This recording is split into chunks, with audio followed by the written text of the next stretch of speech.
Salut à tous, alors aujourd'hui je vais parler d'un thème qui est indissociable des langues, à savoir la traduction. Parce que bien souvent quand on parle des langues, la traduction n'est jamais bien loin et on finit invariablement par aborder le sujet.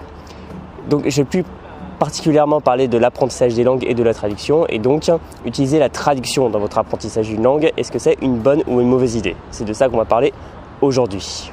Parce que si vous regardez les cours qui sont généralement donnés à l'école et puis à la fac, si vous regardez les méthodes de langue, bien souvent la traduction tient une place importante dedans parce qu'on va avoir du texte en français, du texte dans l'autre langue et on va passer sans arrêt de l'un à l'autre.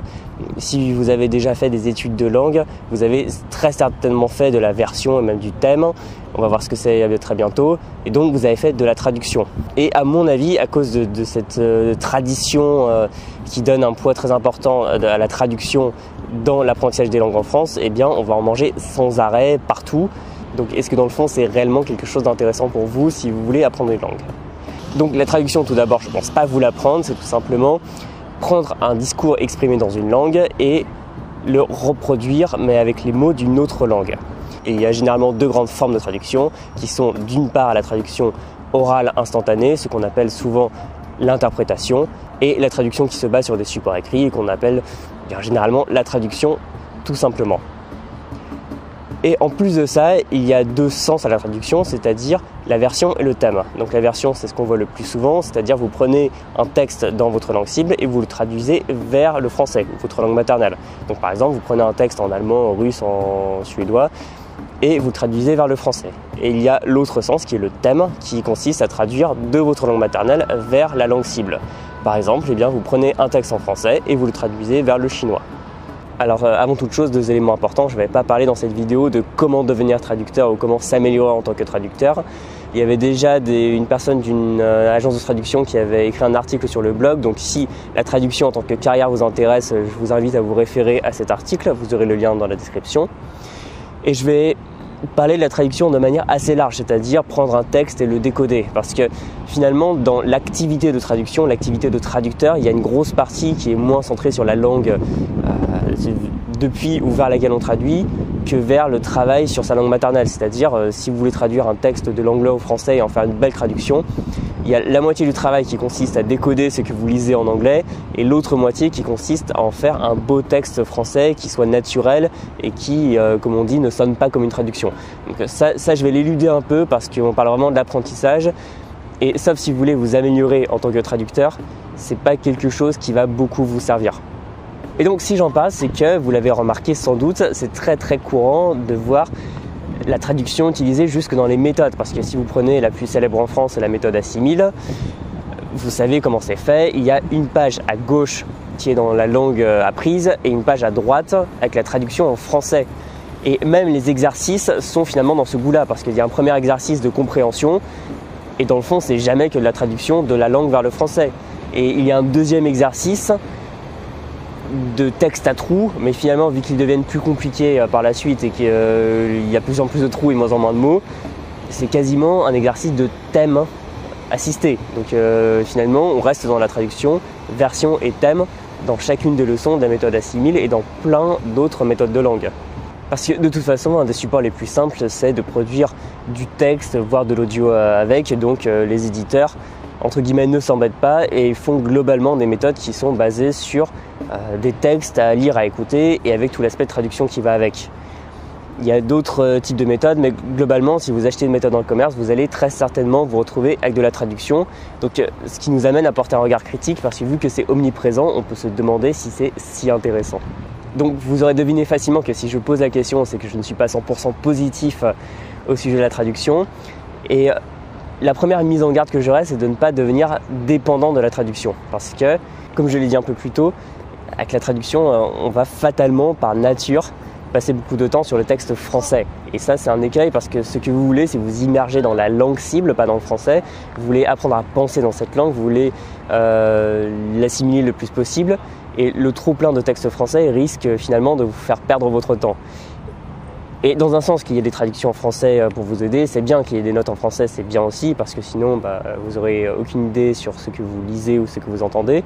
Mais on peut vite avoir la tentation de rester bloqué dessus. C'est-à-dire, sur une méthode type A6000 ou autre, on peut très vite survoler le texte dans la langue et ensuite lire plus consciencieusement la traduction. Et on a très vite fait de le faire, croyez-moi. Donc en faisant ça, vous vous privez de tout l'aspect de décodage de la langue apprise. Parce que voilà, si vous vous jetez sur la traduction juste après avoir lu le texte, vous n'allez pas faire ce travail où le cerveau va un peu, vous allez vous creuser les neurones pour savoir ce qui est écrit. Parce que si vous allez à l'étranger, par exemple vous apprenez le portugais brésilien et que vous allez au Brésil, quand vous lirez des panneaux, il n'y aura pas forcément la traduction à côté. Et disons que lire des phrases et les comprendre sans avoir recours à un support traduit, c'est déjà un premier exercice qui est essentiel. Deuxième mise en garde par rapport à la traduction, c'est que, on l'a vu, ça peut être un très bon exercice pour décoder la langue si on ne se jette pas tout de suite sur la version française. Mais même en faisant ça, on reste trop sur l'aspect uniquement de compréhension. C'est-à-dire, si vous vous entraînez uniquement à apprendre la langue en traduisant des articles de journaux, c'est bien, mais ça ne sera pas suffisant parce qu'il vous manque toute la compétence actionnelle, la compétence de produire la langue.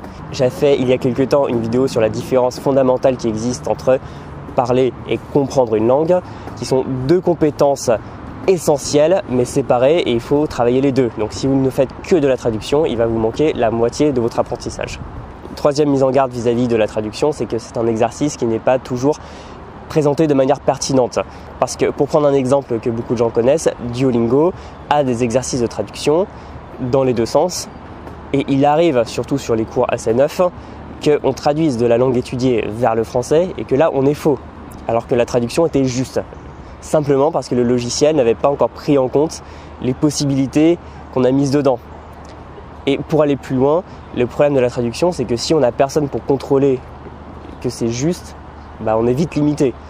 Et par exemple, dans les exercices d'une méthode, on vous donne une solution pour une traduction, mais est-ce qu'il n'y en aura pas plusieurs? Est-ce qu'il n'y aura pas moyen, surtout du français vers la langue, d'exprimer encore plus de nuances? Parce que voilà, en français, vous avez plein de manières d'exprimer une seule et même chose. C'est aussi le cas dans une langue et parfois on vous donne une seule réponse et vous ne savez même pas si la réponse que vous avez donnée est juste ou fausse. Et donc maintenant qu'on a fait ces constats, on va voir comment bien utiliser la traduction parce que voilà, j'ai quand même un avis mitigé dessus, mais on peut quand même en tirer pas mal de bénéfices. Donc le premier, tout d'abord, c'est de lâcher le texte français. Parce que c'est à partir du moment où on n'est pas le nez rivé sur le texte français qui nous sert un peu de bouée ou de roulette sur un vélo comme pour les enfants, qu'on va pouvoir commencer à bien travailler. Donc ce que vous faites si vous utilisez une méthode avec le texte dans les deux langues, vous essayez de masquer le texte français. Par exemple, sur Assimil, au lieu de lire après la traduction, vous lisez intégralement dans la langue apprise et vous ne vous référez au texte français que si vous ne comprenez pas du tout, si vous avez un doute ou besoin de plus d'explications. Et c'est même pour ça que je trouve pas mal les méthodes qui utilisent très peu de français. Par exemple, il y a la méthode en japonais Mina no Nihongo, qui a même 2 livres, c'est-à-dire la méthode qui est tout en japonais et les fascicules traduits dans plusieurs langues accompagnatifs. Et finalement, à part les traductions des phrases clés, qui sont quand même importantes parce que sinon on ne sait pas de quoi on parle, il y a très peu de français dans cette méthode et je trouve que c'est bien parce que ça crée un véritable environnement où il faut vraiment se creuser la tête, il faut vraiment se référer à ce qu'on a vu un peu plus tôt pour comprendre de quoi on parle et finalement on passe très peu de temps sur le français et beaucoup de temps sur le japonais. Donc si vous trouvez des méthodes qui utilisent peu de français, honnêtement allez-y, il y a moyen de bien progresser avec. Ensuite, concernant l'exercice de traduction proprement dit, je vous conseille de l'intégrer dans un second temps. Pourquoi? Tout simplement parce que un travers dans lequel on tombe bien souvent, c'est de rester focalisé sur cet aspect de compréhension. C'est-à-dire, on voit des textes avec du vocabulaire dedans, on comprend de mieux en mieux, mais ce n'est pas une garantie de soi-même arriver à mieux produire la langue. Donc si ça fait seulement quelques semaines que vous apprenez votre langue cible, honnêtement ne vous embêtez pas à faire de la traduction. Restez d'abord sur ce qui est essentiel, c'est-à-dire le vocabulaire de base, les structures de base que vous avez besoin de connaître absolument pour faire vos premières phrases. Parce que si vous êtes capable de lire des textes mais que vous n'êtes pas capable de faire la moindre phrase simple, c'est qu'il y a un problème, c'est que vous avez procédé à l'envers. Donc dans un premier temps, vous voyez les structures essentielles, apprenez à parler avec des locuteurs natifs et ensuite vous pourrez vraiment vous concentrer et intégrer la traduction comme un exercice important de votre apprentissage. Parce qu'en plus dans un premier temps, le problème des méthodes c'est qu'elles vous immergent dans la langue et qu'elles vous donnent du vocabulaire qui est utile et du vocabulaire qui est moins utile. Et le problème c'est qu'on ne sait pas toujours faire la part des choses, donc ayez cet esprit critique, apprenez le vocabulaire immédiatement utile et laissez tomber le reste.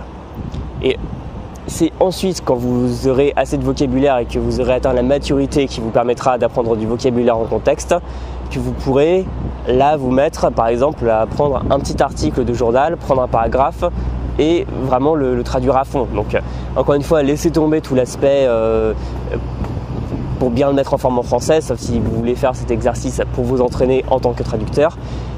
Décodez juste, mais voilà, ne faites pas ça tout de suite surtout.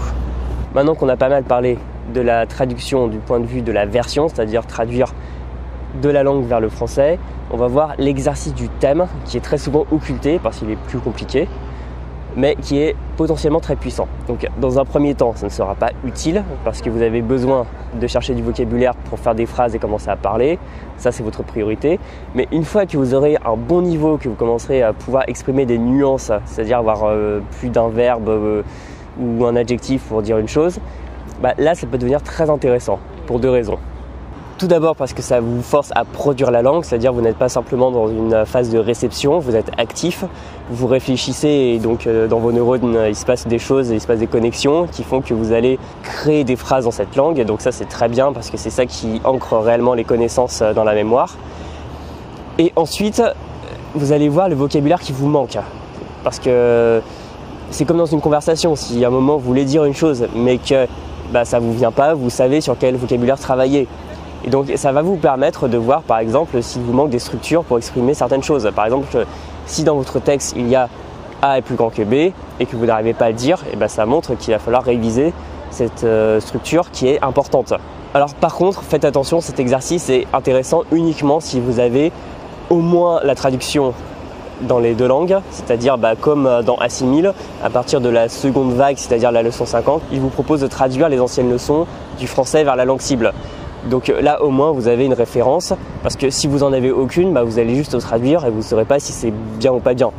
Ou mieux, vous pouvez le faire avec un locuteur natif. Donc généralement il faudra plutôt demander à un professeur, mais si vous avez une personne, c'est encore mieux qu'avoir juste une traduction sur du papier, parce que là, cette personne va pouvoir vous donner plusieurs éléments de traduction, parce que oui, il y a des nuances, il y a des différentes manières de traduire les choses, et va pouvoir vous dire si la manière dont vous vous exprimez est correcte ou pas. Si voilà, encore une fois, que du papier, il n'y a aucun retour. Et c'est quand même un exercice qui est exigeant, parce que voilà, si vous demandez à un locuteur natif qui ne parle pas votre langue, il ne va pas forcément savoir si vous traduisez bien. Par exemple, si un anglophone me demande s'il a bien traduit de l'anglais vers le français, je vais pouvoir lui répondre. Mais si un hispanophone, sachant que je ne parle pas espagnol, me pose la même question, je ne pourrais pas lui répondre, sachant que je ne parle pas espagnol, donc je ne pourrais pas savoir si sa traduction est bien. Je pourrais savoir si son texte français, à la rigueur, tient debout, mais je ne pourrais pas savoir s'il a bien traduit depuis l'espagnol. Voilà, c'est un exercice très puissant, mais attendez quand même d'avoir un petit niveau. Et dans un premier temps, revenez aux bases, c'est-à-dire si vous voulez produire la langue, faites de la conversation, que ce soit à l'oral sur Skype ou à l'écrit sur des sites comme Lang8 où des locuteurs natifs vont pouvoir vous corriger.